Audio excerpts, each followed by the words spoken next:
خلق الإنسان من صلصال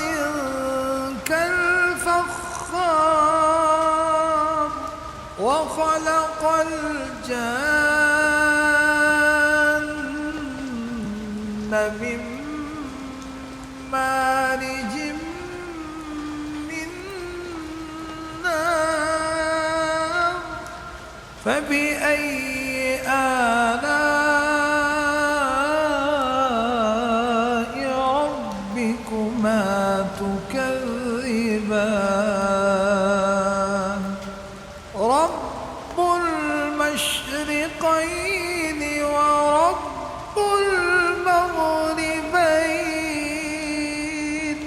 فبأي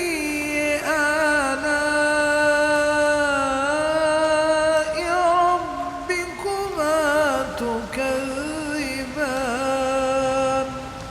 مرج البحرين يلتقيان بينهما برزخ لا يبغيان فبأي